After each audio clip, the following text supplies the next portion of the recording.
एक हिस्ट्री पढ़ाई जाती है हजरत औरंगजेब आलमगीर रहमतुल्लाह तआला अलैह के हवाले से, और उसको कहते हैं कि वो कट्टर था। हिस्ट्री में कट्टर का लफ्ज उसके लिए इस्तेमाल किया जाता है। हाँ, जालिम बादशाह उसको बोला जाता है।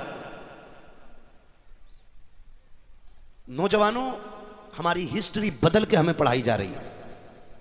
मुझे ताज्जुब हुआ जब 15 अगस्त के दिन कोई लेक्चर दे रहा था तो उसने लेक्चर के बीच में कहा औरंगजेब कट्टर। हमारे बच्चे ये बोली बोल रहे हैं क्योंकि हमारे ना स्कूल हैं और ना हमारे कॉलेजेस हैं। हम तालीम में भी उनके मोहताज हैं कि जो हमें एक मिनट हिंदुस्तान में देखना नहीं चाहते। तुम्हारी मर्जी है, मेरी बात कान खोल के सुनो। अब सुनो कौन औरंगजेब आलमगीर है। ये वो औरंगजेब आलमगीर है जब कुर्सी पे बैठा ना तो पूरे हिंद में निजाम मुस्तफा के नक्शे नजर आ रहे थे। वाह वाह वाह, सुभान अल्लाह सुभान अल्लाह। हम तो खुल के कहते डर नहीं लगता। सीधी सी बात है, जिस चौराहे पे खड़े हो जाओ वहीं पुलिस वाला 20 रुपए लेके गाड़ी छोड़ रहा। कह रहे हैं भ्रष्टाचार मुक्त है भारत, और जब से ये मुक्ति के नारे लगे उतना ही भ्रष्टाचार बढ़ा हुआ। उतना ही मुफ्त में है।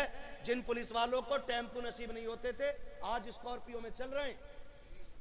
सैलरी 11,000 की और ऊपर से रिश्वत 10-20 लाख मार रहे हैं महीने की। एक जलसा कराने लगो जबकि धार्मिक स्थलों पे या कोई भी मजहबी उस प्रोग्रामों में परमिशन की जरूरत नहीं, लेकिन तुम्हें जलसा कराना तो 15-20 हजार देने पड़ेंगे इन चोरों को। और कहते भ्रष्टाचार मुक्त है ये, इसे मुक्त नहीं कहते, मुक्त किया था औरंगजेब आलमगीर ने। हाय हाय हाय, वाह वाह वाह वाह वाह वाह। रहता दिल्ली में था, दहशत अखंड भारत में रहती थी। ये अखंड भारत की बात कर रहा हूं, बटे हुए मुल्क की नहीं, कटे हुए मुल्क की नहीं, अखंड भारत की बात है। ओ भाई, बनारस की यही जमीन, यहां पे कोतवाल मुकर्रर किया औरंगजेब आलमगीर ने। अपना नाम था इब्राहिम। क्या नाम था? बोले सारे इब्राहिम। याद कर लेना मेरे बच्चे, ताकि आज के बाद कोई औरंगजेब को कट्टर तुम्हारे सामने ना कह सके। उसके मुंह पे तारीख का ये तमाचा लगना चाहिए।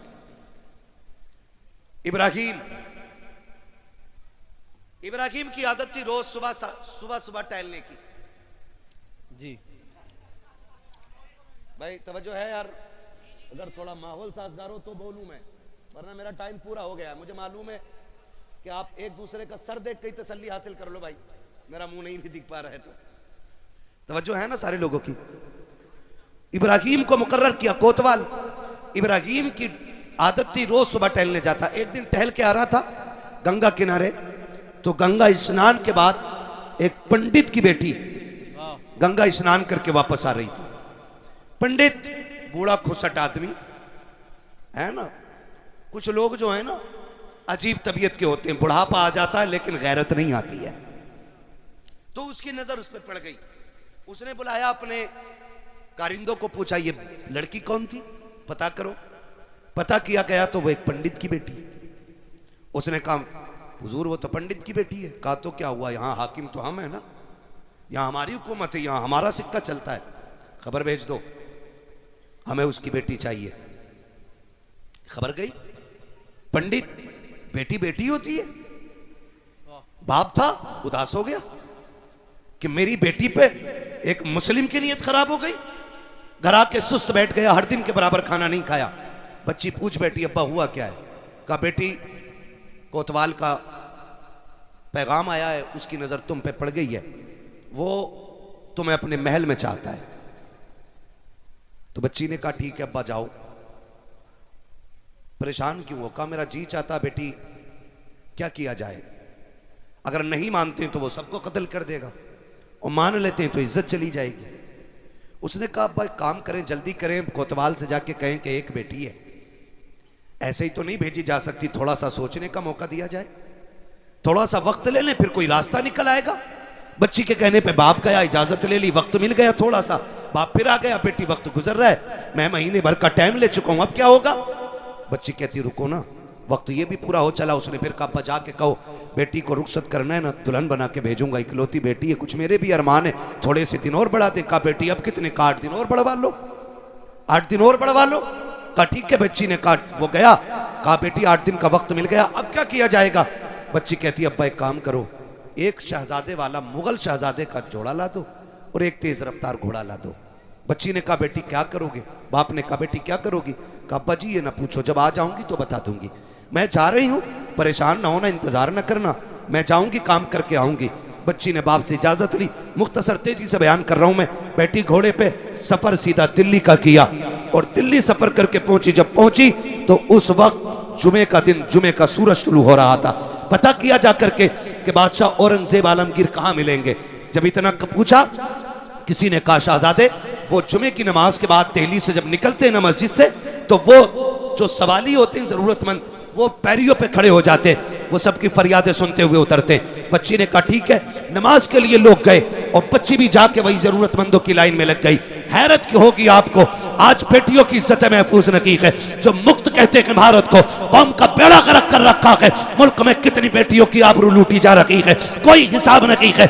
ये अंधा मीडिया किसी की बेटी की इज्जत उछल जाती है तो गूंगा बहरा बन के बैठ जाया करता है। आग लगाने का काम करने वाला मीडिया, इसे क्या पता इज्जतें कितनी अहम होती है। अल्लाह अकबर। बच्ची जाकर के सवालियों की लाइन में खड़ी हो जाती है। औरंगजेब मस्जिद से निकल रहे हैं। कोई कहता हुजूर भूखा हो, पर्ची ले ली जाती है, उसकी जरूरत दर्ज करा दी जाती है। कोई कहता मकान नहीं है, जरूरत सुनी जाती है। कोई कहता मोहताज हो, उसकी भी सुनी जाती है। अल्लाह अकबर। तारीख गवाह है, जब सवाल पूछते पूछते, जरूरतें पूरी करते करते, जब बारिश शहजादी की आई है, पंडित की बेटी की आई है, इसने भी हाथ बढ़ाया, आगे बढ़ा करके पर्ची पेश की। औरंगजेब आलमगीर की एक निगाह चेहरे पर पड़ी, समझ गए ये बेटा नहीं बेटी है। जब उसने वो कागज दिया था, आपने डायरेक्ट हाथ पकड़ा नहीं था, बल्कि आपने चादर के कोने से बच्ची के हाथ से कागज लिया और कहा बेटी, बेटियों को सड़कों पे नहीं आना चाहिए, बेटी सड़कों के लिए नहीं, बेटियों से तो महल में बैठ के बातें की जाती। वाह वाह वाह वाह, जिंदाबाद। हाँ बेटी, क्या कहने। वाह। कह के आगे बढ़ गए और सबकी बातें सुनी, फिर महल में आ गए। कहा भेजो बच्ची को। बुलाया औरंगजेब आलमगीर ने। लोग कहते हैं कट्टर था, आ देख औरंगजेब आलमगीर को पढ़ो। कहां की बात है? दिल्ली की। दर्द कहां का है? बनारस का है। औरंगजेब आलमगीर ने बुलाया और कहा बेटी क्या बात है? उसने सारी बात कह डाली। कहा वो कोतवाल जो आपने बनाया है ना, वो मेरी इज्जत का दुश्मन हो गया। उसने फला दिन का टाइम दिया है, आपके पास आई हूं, बताओ मैं क्या करूं? तो औरंगजेब आलमगीर कहते हैं जा, जैसा मेरा कोतवाल कहता वैसे ही कर। इतना सुना, बच्ची की सांस ऊपर की ऊपर, नीचे की नीचे रह गई। उसने सोचा ये तो सारी जर्सी निकले। मैं तो सोच रही थी बादशाह मदद करेगा, इसने तो ये कह दिया कि जाओ जैसा मेरा कोतवाल कहता वैसे ही करो। रोती हुई वापस आ गई।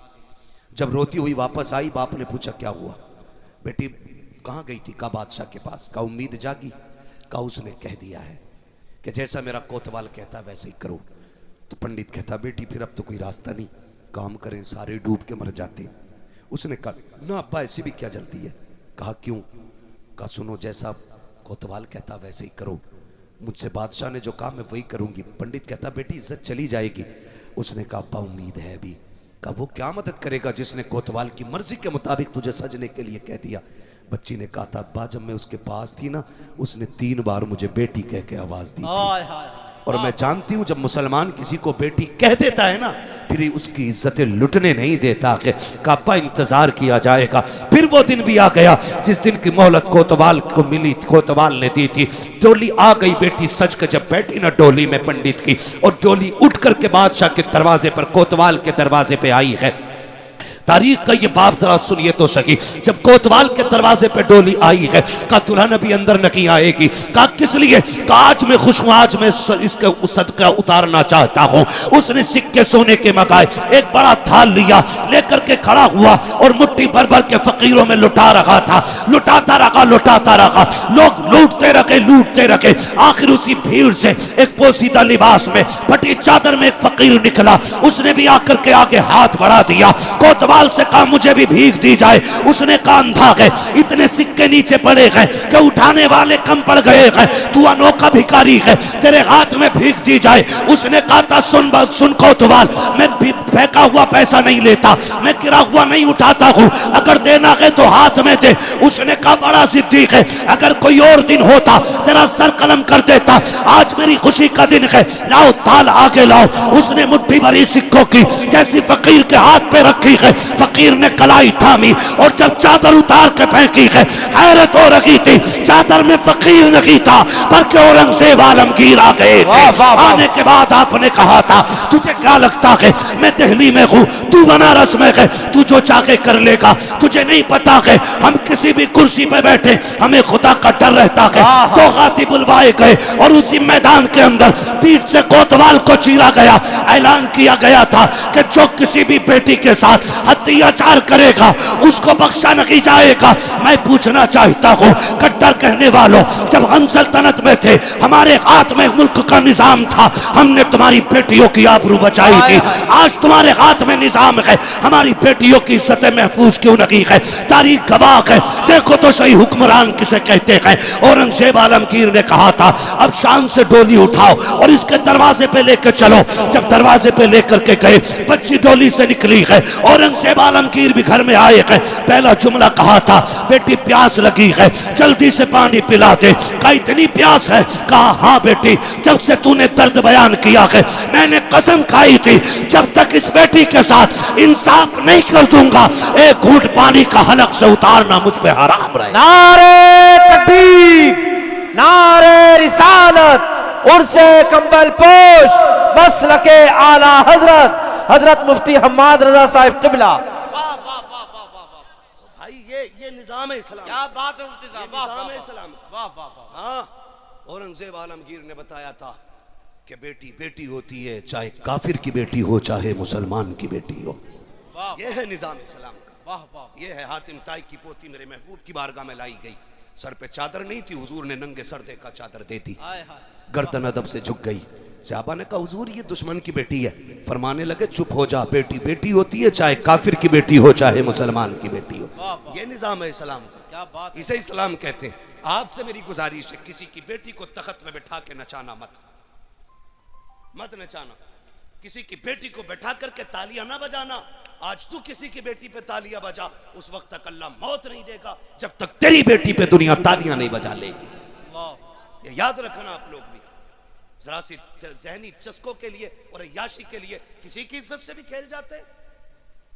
रह गई उन नचनियों पे पैसे लुटाने की बात, रह गई सेठ और प्रधान की बात, तो कान खोल के सुनो। जो तुम तमाशों में यूं पैसे लुटाया करते हो, पैसा तुम्हारा, कमाई तुम्हारी, हक तुम्हारा, चाहो तो आग लगा लो, चाहो तो खर्च करो। लेकिन एक बात कान खोल के सुन लो प्यारे, अगर रब ने तुम्हें दौलत दी है, इस पैसों को याशियों में ना बर्बाद करना, लोगों की तबाहियों में बर्बाद ना करना। जाओ, अगर रब ने तुम्हें दौलत दी है, जाकर के पूरी बस्ती का चक्कर लगाओ। कोई तो ऐसा माइंडेड बच्चा होगा जो पढ़ने में बहुत अच्छा होगा, लेकिन उसको हालात ने मजबूर किया होगा। कोई यतीम होगा, बेबस होगा, किसी पे खर्चा नहीं होगा, किसी के हालात साजगार नहीं होंगे। इस पैसे को उठा करके जाके उसकी तालीम पे लगा दो, और जब वो IAS बन करके इंसाफ की कुर्सी पे बैठेगा, खुदा की कसम कलम उसका होगा, तेवर फारूक आजम के नजर आए। वाह वाह वाह वाह वाह, सुभान अल्लाह सुभान अल्लाह, क्या अल्लाह अकबर, वाह वाह वाह वाह,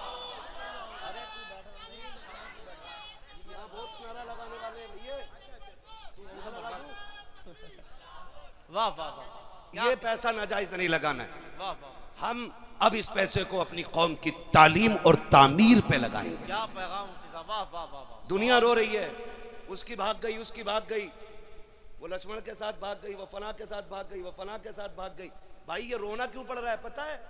क्योंकि स्कूल हमारे नहीं है, कॉलेजेस हमारे नहीं है। काज फना स्कूल के आगे बच्चियों के नकाब उतरवा दिए गए। क्यों उतरे? क्योंकि मोहताज हो तुम। पहली बात तो तुम्हारे बच्चों को तालीम के लिए सीट नहीं मिलती, और मिलती भी है तो पहले तुम्हें कुत्ता बनाया जाता है, तब तुम्हारे बेटे को बैठने की जगह दी जाती है। कब तक दूसरों की गुलामी करोगे? वो नबी जिसने इक़रा बिस्मि रब्बिकल लज़ी खलक़ का पैगाम दिया था, आज उसकी उम्मत दूसरों की मोहताज हो गई तालीम में। क्यों? क्योंकि हमने सारा पैसा चादरों पे लगाया, सारा पैसा मीनारों पे लगाया, सारा पैसा कव्वालों पे लगा दिया। खुदा के वास्ते इस पैसे को उठा करके बच्ची और बच्चों की तालीम पे लगाओ। ऐसे स्कूल बनाओ जिसमें पढ़ने वाली भी बेटी हो, पढ़ाने वाली भी बेटी हो, स्कूल तुम्हारा हो, सिलेबस तुम्हारा हो, निजाम तुम्हारा हो, तालीम तुम्हारी हो, और जमाने को बता दो हुजूर के गुलाम किसी के मोहताज नहीं है। जहां पैर रख देते हैं वहीं पे झंडा लहराते। वाह वाह वाह, सुभान अल्लाह सुभान अल्लाह। क्यों नहीं कर सकते हम ऐसा? वाह वाह, कर सकते हैं कि नहीं? करेंगे इंशाल्लाह। तालीम पे गौर करेंगे। मारेरा शरीफ का एक पैगाम, आधी रोटी खाएंगे बच्चों को पढ़ाएंगे। क्या बात, वाह वाह। आधी रोटी खाएंगे, सारे नहीं बोल रहे हैं, लग रहा है बच्चों की कमाई खाने की आदी है कुछ लोग। आधी रोटी खाएंगे, आधी रोटी खाएंगे। तालीम पे ज्यादा गौर करें। हमारी कौम कब मजबूत होगी? जब तालीम होगी, हमारे पास तालीम होगी। और मैं बच्चों से भी एक बात आखिर में कह जाऊं, मेरे बच्चों, छोटे छोटे बच्चों, बहुत मोहब्बत से आप सुन रहे हो, अल्लाह तुम्हें सलामत रखे। इस मोहब्बत से बैठे हो, अल्लाह तुम्हारे माँ बाप को सलामत रखे। अच्छी तरबियत है आपकी जो इतनी रात में बैठे हुए। एक बात आखिर में कह दूं मेरे लाल तुमसे भी ना, ये जो रात के 12-12 बजे तक ना फ्री फोर क्या फायर, क्या फ्री फायर, जो ये फ्री फायर और जो पबजा चल रहा ना, ये बंद करो मेरे लाल, बंद करो, वरना 40 साल में अंधे भी हो जाओगे, बहरे भी हो जाओगे। और निकाह के बाद ना जब काले सिर वाली घर में आएगी ना, तो फिर रोटी ना खिलाई जाएगी, तो फिर जेबें काटोगे, कटोरे लेके फिरोगे। आने वाले दौर में भीख उसे मिलेगी जो पढ़ा लिखा होगा, प्यालों में अगले वाले दौर में भीख नहीं मिलेगी। अब तो अगर सिग्नल पे खड़े हो जाओ ना, कहो टूटा हुए ना, तो बारकोड निकाल के कह रहा इस पे कर दो। भिखारी इतने एक्सपर्ट हो गए तो हमें क्या भीख मांगनी आगे चल के? पढ़ाई पे मेहनत करो, पढ़ाई पे, मोबाइल पे नहीं। आज पढ़ लो, बड़ी बड़ी टेक्निकल पावरें कल तुम्हारे कदमों में पड़ी नजर आएंगी। और आज अगर मोबाइल पे वक्त गुजारोगे तो कल नालियां साफ करोगे, नालियां। तुम ये याद रखना, पिदरम सुल्तान बूझ से कुछ नहीं होता। आपको अपना मयार बनाना है, खुद में मजबूत होना है। हमें मजार पे आकर के ना, मजार पे आके खाली यही नहीं मांगना बाबा 3 मंजिल बिल्डिंग दे दे, 4 गाड़ी हो गई 5 करा दे, 3 बट्टे हो गए 8 करा दे। बल्कि यहाँ बैठ के कहना, साहिब मजार जैसे रब ने तुझे वली बनाया कि दुआ कर मुझे भी अल्लाह अपना वली बना ले। वाह वाह वाह, इंशाअल्लाह। फरमाया कि या अय्युहल्लज़ीना आमनुत्तक़ुल्लाह व कूनू मअस सादिक़ीन, ऐ ईमान वालों अल्लाह से डरो और सच्चों के साथ हो जाओ। शजरे के चक्कर में कहीं फेफड़े ना निकाल लियो भैया।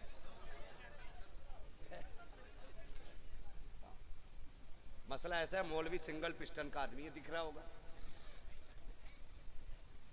अच्छा ठीक लग रही है पिस्टन? मैं बड़ा कमजोर आदमी हूं और तुम इतना अगर थकाओगे, 2 मिनट का नहीं, मेहनत पूरी तकरीर की लगती है उसमें मेरे लाल। हाँ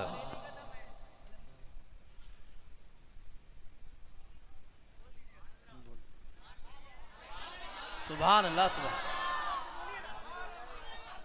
वाह वाह वाह। कुछ चाबी भर रहे हो क्या? है ना, साहिब मजार के ईसाले सवाब और इनके दर्जात में बुलंदी की नीयत से सारे कह दें या रसूल अल्लाह, या रसूल अल्लाह। मैं आपको बता दूं भाई, मैंने अब तक आपको मजबूर नहीं किया सुभान अल्लाह कहने पे।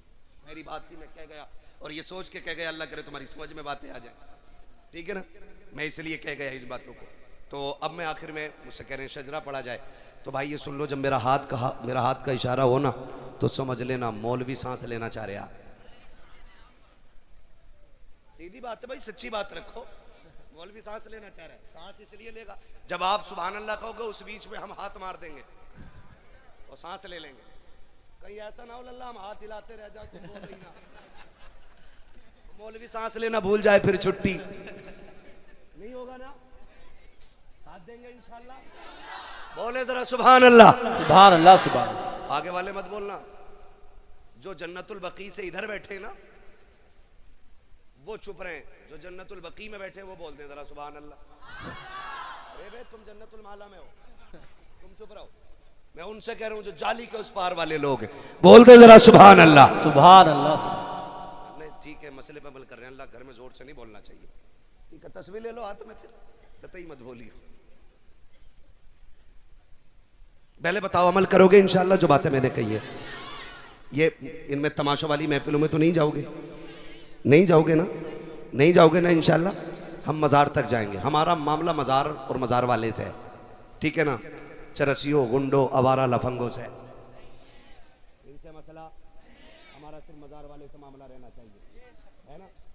तवज्जो है? अब मेरा हाथ का इशारा होगा तो कैसे बोलेंगे? सुभान अल्लाह। खड़े वाले बोल दे जरा सुभान अल्लाह। अल्लाह सलामत रखा। भैया कॉलम पे बैठे हो क्या? अच्छा पीछे दीवार पे खड़े हैं लोग। खैर कोई मसला नहीं है, जो जिस तंगी से खड़ा रह गया, अल्लाह करे जितनी यहाँ दिक्कत उठाई है कब्र में उतनी आसानियाँ हो जाएं। और ये मज़ार वालों की बरकतें होती हैं। जुड़े रहो इनसे, जुड़े रहो। सुबह शाम इनकी बारगाहों में हाजिरी दिया करो। फरमाया गया जो अल्लाह वालों की चौखट पे आता है ना, अगर जहन्नमी होता है तो अल्लाह उसे जन्नती बना दिया करता है। सुभान अल्लाह, सुभान ना ड्यूटी अपनी अपनी है, ड्यूटी अपनी अपनी है। कोई घोड़ों की मालिश कर रहा ड्यूटी में, कोई बकरे पाल लिया तो उनके मालिश कर रहा है ना। लोगों की अपनी अपनी ड्यूटियां हैं। वो कितने नसीब वाले हैं जिनकी ड्यूटी अल्लाह वालों के मज़ार पे लग जाती है। सुभान अल्लाह, सुभान। वो नसीब वाले हैं जिनकी ड्यूटियां मस्जिद में लग जाती हैं। वो मुकद्दर वाले हैं जिनकी ड्यूटियां हुजूर की जालियों पे लग जाती हैं, है ना। अल्लाह आज की रात के सबको हुजूर के शहर का मुसाफिर बना दे। ठीक है, साथ तो नहीं छोड़ेंगे। अब जरा बोले नाराज तो नहीं है? वक्त ज्यादा हो गया मुझे मालूम है। बोले हज़रत साहब। बस इन तमाम बुजुर्गों की दुआओं का भी साथ लेना है। बहुत ज़्यादा मैं थक गया हूँ। जफर भाई को इंशाल्लाह दोबारा तारीख देने से पहले सोचा जाएगा, खास करके शीशगढ़ की। पहले कागज़ तैयार कराए जाएंगे, बुलवाना कितनी देर है। लेकिन लोग इतने अच्छे हैं, अल्लाह सलामत रख के थका नहीं इतना जितना थकना चाहिए था। बोले ज़रा सुभान अल्लाह। देखो किसी को ताकत मिलती है कैप्सूल खा के, कोई एनर्जी ड्रिंक लेता है तब उसकी ताकत आती है। हमें बंदा जोर से सुभान अल्लाह कह दे तो सारी थकन उतर जाया करती है। सुभान अल्लाह, सुभान। और जोर से नारे आदम के बेटे शीश, शीश के बेटे यानस, यानस के बेटे कैनान, कैनान के बेटे मैनाइल, मैनाइल के बेटे ब्यारत, ब्यारत के बेटे इदरीस, इदरीस के बेटे मुतवशिक, मुतवशिक के बेटे लमकने के नाम, लमकने के नाम के बेटे नूह, नूह के बेटे साम, साम के बेटे जुल्हाद, जुल्हाद के बेटे शाले, शाले के बेटे आबिर, आबिर के बेटे दाता, दाता के बेटे रावा, रावा के बेटे सारू, सारू के बेटे नाखुर, नाखुर के बेटे तारिक, तारिक के बेटे इब्राहिम खलीलुल्लाह, इब्राहिम खलीलुल्लाह के बेटे इस्माइल ज़बीहुल्लाह, इस्माइल ज़बीहुल्लाह के बेटे केदार, केदार के बेटे अवाम। नारे तकबीर, नारे रिसालत,